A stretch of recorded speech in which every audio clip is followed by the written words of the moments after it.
تفك لي القميص، انا كنت لابسه قميص تمام. فرحت قلت لها بقول لك ايه، قالت لي ايه؟ قلت لها حاسب ايدك كده، فرحت ماسكه ايديها كده، فالبت ما تعرفوش افتكرت ان انا عايزه. السلام عليكم ورحمة الله وبركاته، كل اخواتي منورين وفيديو جديد بقى عن المساج وسناتر المساج والريلاكس. الفيديو ده فيه نصيبة بكل المقاييس. كل بنت ما تروحش تعمل مساج، بالله عليكم حافظوا على بناتكم، حافظوا على نفسكم. يعني هتموتي لو ما عملتيش مساج. مساج ايه؟ مساج ايه؟ عيش عيشة اهلك يا حاجة. اتفرجوا. تفك لي القميص، انا كنت لابسه قميص تمام. فرحت قلت لها بقول لك ايه، قالت لي ايه؟ قلت لها حاسب ايدك كده، فرحت ماسكه ايديها كده، فالبت ما تعرفوش افتكرت ان انا عايزه حاجه. هحكي لكم. رحت النهارده عشان اعمل مساج وكده تمام. انا مش هقول لكم ان انا متعوده اروح اعمل مساج، لا انا اول مره في حياتي اصلا اعمل مساج. المهم فروحت ايه، لقيت يعني انا بسمع طول الوقت على النت ان المساج ده حاجه شمال يعني تمام.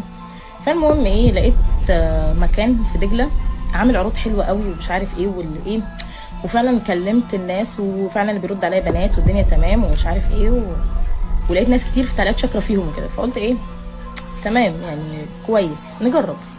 رحت المهم ايه، فخلصت موضوع الفلوس وظبطته وكده ودفعت والدنيا خلصت.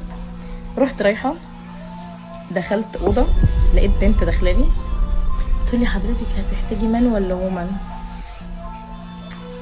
عارفه انت ايه بتعملي ايه؟ تحطي ايدك فين يا حبيبتي؟ شعري ليه يعني جاي؟ شعري في ايد امك في ايه؟ المهم فقلت لها مان، هو في مان؟ قالت لي اه عادي.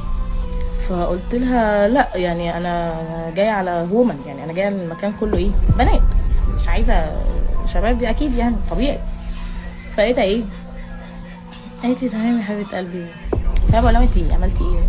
تحطي عشان ايه؟ لا انا بشوف فروتك محتاجه تعمل مساج ولا لا. فروتي؟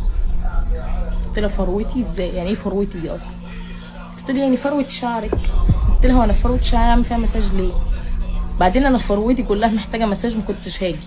لو مش محتاجه ما كنتش هاجي طبيعي.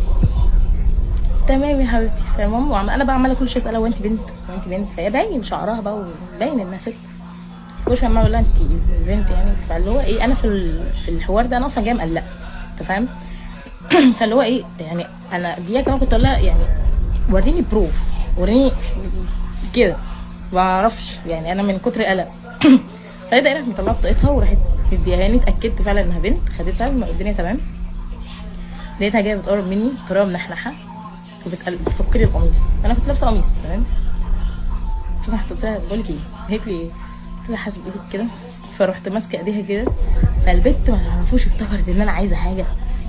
قالت لي نعم، داخله في مناخيري كده. فقلت لها لا لا لا لا لا لا، رحت زقاها لا لا لا ولا مان ولا وومن، اوعي كده يا فجره. ورحت خارجه بقول لهم عايزه فلوسي، حضرتك ما ينفعش وحضرتك ما كملتيش الجلسه. قلت لها بصي فلوسي خدوها ومش عايزه تمام، وايه يعني زكوا بيها عن عمايلكم. لقيتها هتقولي يعني ايه حضرتك انت قصدك عايزه